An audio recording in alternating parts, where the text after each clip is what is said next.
The studio came and they said, oh, we like to have the Terminator be the good guy. I said, bullshit. It's not going to work. I said, don't do that. I said, it has to be an R-rated movie. It has to be as brutal as the first one, just bigger, and just continue on with the story. So when Bill Wisher and Jim Cameron came to me and we started talking about the Terminator, the whole thing changed, because now they explained to me what really happens and how he is still a bad guy, and he is blowing everything up and he's wiping everything out, and he is just brutal, and the shotgun and the pistols and all the different weapons and the rocket launchers and all this stuff, and you will see things, fireballs and things being totally destroyed. And I said to them, I said, wow, that is a really new twist, a new spin. I love that. It was, first of all, a brilliant idea on Cameron's side to think about him as totally the opposite. Not to have a guy that is bigger or that is a stronger machine. That wouldn't have worked. So for him to go kind of with someone that's more fluid and more smooth and has different talents and different kind of dangers, and that are ramped up the way it's explained what the T-1000 can do is much more than what the T-800 can do. When he was cast, we then started practicing way ahead of before he came to the set. But it was very important that Ed and I had a relationship. And I think I was really working hard on building this relationship. You know, he was from a different world.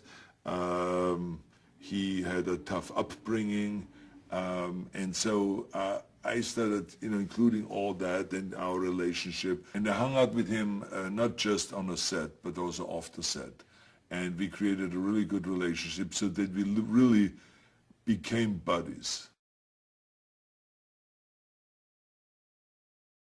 Well, James Cameron is one person before the movie starts, and he's another person when the movie begins. And it is sometimes, I say sometimes, not recognizable, because he locks into a kind of a mode, and kind of like a machine, and he clicks into that, and he only sees the movie, and which is a really great asset to have this kind of a strong vision and determination and passion and talent, but don't get in his fucking way.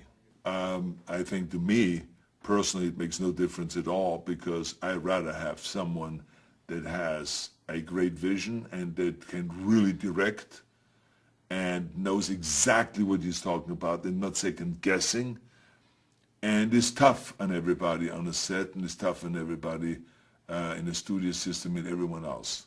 So that's just the way he is, and he has always shown great leadership, and I would do a movie with him anytime under those very same circumstances.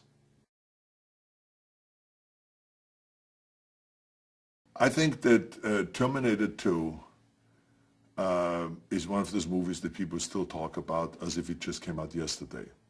It is so far ahead of its time that even the day when you look at it, and I have people coming up to me all the time in the gym or when I travel around the world, they come up to me and say, I just saw Terminator 2. This movie could have come out this year and it still would have been #1 in the box office, because it is so far ahead with the technologically and with the visual effects and with all of the camera work and everything else that is in there. So this is as simple as that. This is because it is done so well.